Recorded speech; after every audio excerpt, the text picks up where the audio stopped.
സായി എണ്ണം പണപ്പെട്ടി എടുത്തുകൊണ്ട് ഇറങ്ങിപ്പോയിട്ടുണ്ട്. എന്തോ ചെയ്യാനാ ശിവനെ, ആ പോട്ട് അല്ലേ. അവൻ ഇങ്ങനെ അവസരം നോക്കി നിൽക്കുകയായിരുന്നു. ആക്ച്വലി ഈ ഒരു വിഷയം പറയണമെന്ന് തോന്നി എന്തുകൊണ്ടാണെന്നറിയാമോ?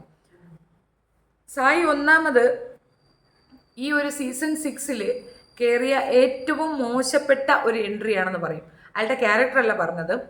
വാസ്തവത്തിൽ ആ ഒരു സീസൺ അല്ലെങ്കിൽ ബിഗ് ബോസിലേക്ക് പോകാൻ വേണ്ടി ഒരുപാട് പേര് കാത്തിരിക്കുന്നുണ്ട്. ശ്രീലക്ഷ്മി അറകിൽ പറഞ്ഞ ആ നിരാശാബോധത്തിൻ്റെ ഉച്ചഘട്ടത്തിൽ നിന്ന് സംസാരിച്ചത് കേട്ടില്ലേ? ഇവന് പകരം ശ്രീലക്ഷ്മി ആയിരുന്നെങ്കിൽ പോലും ഒരു പക്ഷേ കുറച്ചുകൂടെയൊക്കെ പെർഫോമൻസ് നമുക്ക് എക്സ്പെക്ട് ചെയ്യാമായിരുന്നു. പകരം ആ കൊച്ചിനെ തള്ളിക്കൊണ്ടാണ് ഇവൻ ചാടി കയറിയെന്ന് എനിക്ക് മനസ്സിലാവുന്നത്. ഇവൻ അവിടെ പോകേണ്ട ഒരു അത്യാവശ്യവും ഉണ്ടായിരുന്നില്ല. ഒറ്റ പ്രാവശ്യം ഈ ഒരു കാര്യം അവളിലേക്ക് ഒന്ന് എത്തിക്കാൻ വേണ്ടിയിട്ടാണ് പോയത്. എന്നിട്ട് വല്ലതും നടന്ന ഗുദാഗവ ഒരു വകയും നടന്നില്ല. ജാസ്മിൻ ഇൻഫർമേഷൻ കൊടുക്കാൻ വേണ്ടി മാത്രമാണ് സായി അവിടെ പോയതെന്നാണ് അയാളുടെ ഇത്രയും നേരത്തെ ആക്ടിവിറ്റീസിൽ മനസ്സിലായിട്ടുള്ളത്.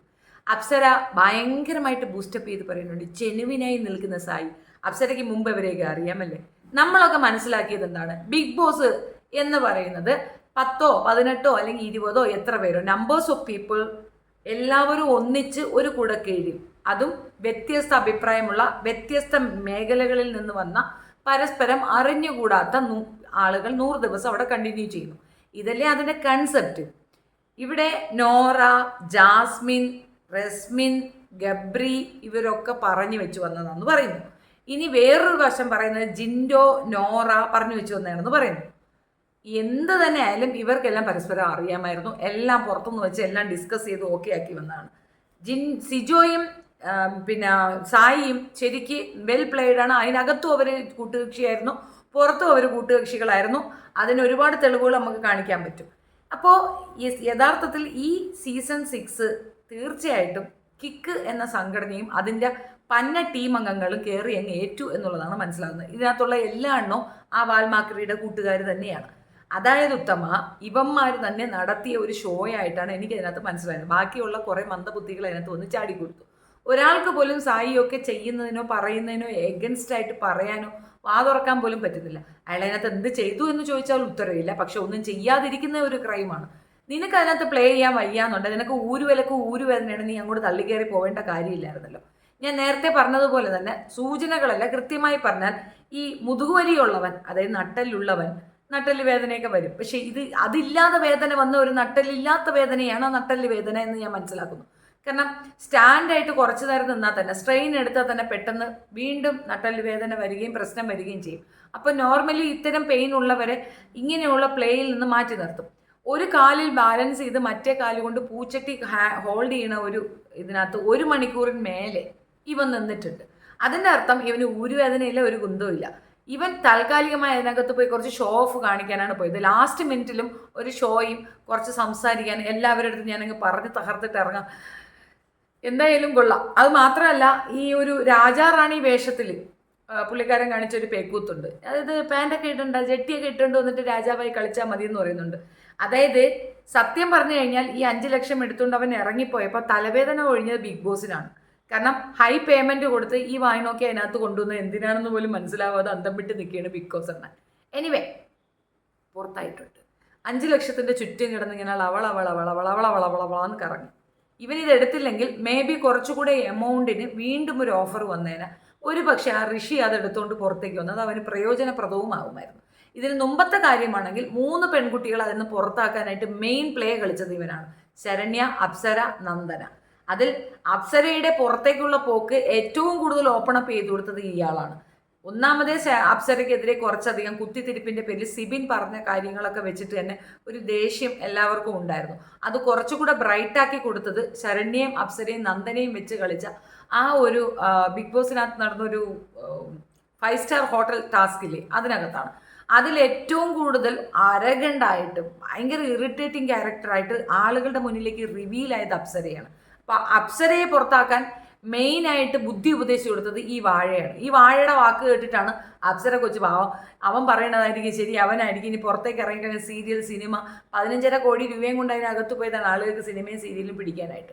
ഏതായാലും ഒരു പ്രതീക്ഷയ്ക്ക് വകയുണ്ട്. നന്ദനയ്ക്ക് ക്യാഷ് കൊണ്ട് കൊടുക്കുകയാണെങ്കിൽ നന്ദനയോട് ചെയ്ത ഒരു തെറ്റിന് ഒരു മാപ്പ് അപേക്ഷിക്കൽ പോലെയാകും. തെറ്റ് ചെയ്തെന്ന് വെച്ചാൽ പൂർണ്ണമായും ചെയ്തിട്ടുണ്ട്. കാരണം ആ കൊച്ചു അതിൻ്റെ രീതിയിൽ കളിച്ചുകൊണ്ട് വരികയായിരുന്നു. അതിനെ കുഞ്ഞനിയത്തിയേക്കും അനിയത്തി പ്രാവാക്കുകയും കൊഞ്ചാനും കൊഴയാനും ഒക്കെ പോയി അതിൻ്റെ റൂട്ട് തന്നെ മാറ്റി വേറൊരു ലെവലിലേക്ക് കൊണ്ടുപോയി പൊതുസമൂഹത്തിൽ അതിനുണ്ടായിരുന്ന ഒരു അക്സെപ്റ്റൻസ് പോലും ഇല്ലാതാക്കി കോളമാക്കി കൊടുത്തത് സായിയാണ്. അപ്പോൾ ആ കുട്ടിക്ക് അത് മനസ്സിലാവുന്നുണ്ട്. കുട്ടി എത്ര അഭിനയിച്ചാലും അവരുടെ വീട്ടിൽ നടന്നതും വീട്ടിലേക്ക് പോകുമ്പോൾ ഉള്ള സിറ്റുവേഷനും ആളുകളുടെ ഒരു ആറ്റിറ്റ്യൂഡും സോഷ്യൽ മീഡിയയിൽ വന്നിട്ടുള്ള ഇതും ഒക്കെ കാണുമ്പോൾ ആ കൊച്ചിന് തന്നെ കാര്യം മനസ്സിലാവുമെന്നാണ് ഞാൻ മനസ്സിലാക്കുന്നത്. എനിവേ, ഇനി അർഹതപ്പെട്ടത് ആ മണി തീർച്ചയായിട്ടും നന്ദനയ്ക്കാണ്, അല്ലെങ്കിൽ അത് ഋഷിക്കാണ്. ആർക്കെങ്കിലും അത് പകുത്തു കൊടുക്കാൻ ഇവൻ തയ്യാറാകുമില്ലെന്ന് എനിക്കറിയത്തില്ല. വാഴത്തോട്ടവും വാഴയും കുറേ വണ്ടിയും കെണ്ടിയും 12 പട്ടിയും ഒക്കെ ഉണ്ടെന്ന് പറയുന്ന മഹാനായ വ്യക്തി അത് ചെയ്യുമോ ഇല്ലെന്ന് എനിക്കറിയത്തില്ല. ഇനി കുറച്ച് നാൾ കുറച്ച് കഷ്ടപ്പെടേണ്ടി വരും ഒന്ന് തേറി വരാനായിട്ട്. കാരണം കേസുകളൊക്കെ ഒരുപാടുണ്ട്, അതൊക്കെ ഒന്ന് ഫേസ് ചെയ്യണം. അങ്ങനെ ഒരുപാട് കാര്യങ്ങളുണ്ട്. അപ്പോൾ എല്ലാത്ത കൊണ്ടും ഈ പൈസ കൊടുക്കാൻ ചാൻസ് വളരെ കുറവാണ്. കൊടുത്താൽ നല്ലത്, പറയാൻ പറ്റത്തില്ല. ഈ ഇമേജ് നഷ്ടപ്പെട്ട ഒരു ടേമുണ്ട് ഇപ്പോൾ തന്നെ. വാഴ ഇത്രയും ദിവസം ഇരുന്നുകൊണ്ട് അതിനകത്ത് പ്രസംഗമായിരുന്നു. റോബിൻ, എടാ റോബിനെ നീ എന്തിനടാ അതിനകത്ത് പോയത്? എടാ അഖിൽമാരാറെ നീ എന്തിനടാ അതിനകത്ത് പോയത്? ചുമ്മാ ഇങ്ങനെ കിടക്കാനും പ്രിവിലേജ് യൂസ് ചെയ്യാനും 5 സ്റ്റാർ ഹോട്ടലിൽ പോയി കിടന്നാൽ പോരായിരുന്നോ?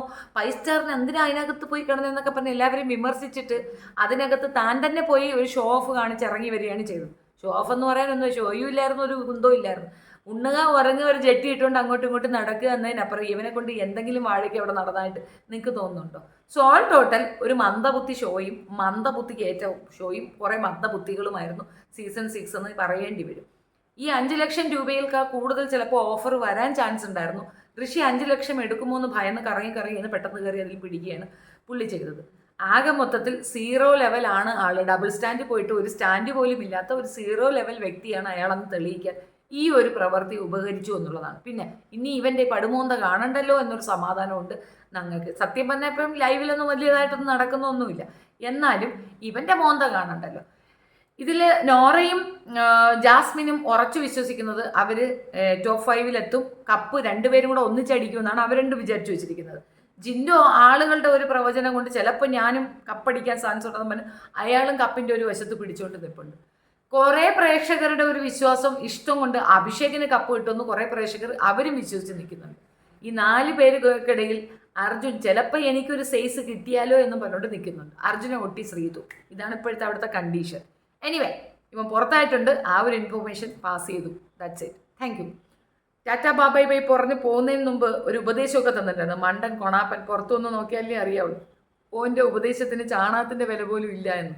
ചാണകത്തിൻ്റെ അടുത്ത് പറഞ്ഞാൽ ചാണകം കേസ് കൊടുക്കും, അമ്മാതിരിയാണ് അവൻ. എനിവേ, കാത്തിരുന്ന് കളി കാണാൻ വരുവാണല്ലോ. ഇനി കാറിനകത്ത് കയറി കുത്തിയിരുന്ന് ആളുകളെ തെറി വിളിക്കുകയോ മറ്റുള്ളവരെ മോശം പറയുകയോ ഇനി അമരാവതങ്ങൾ കുറേ നമുക്ക് കേൾക്കാം. All the best and very welcome mister Sai അല്ലല്ലോ, കണ്ണനല്ലേ.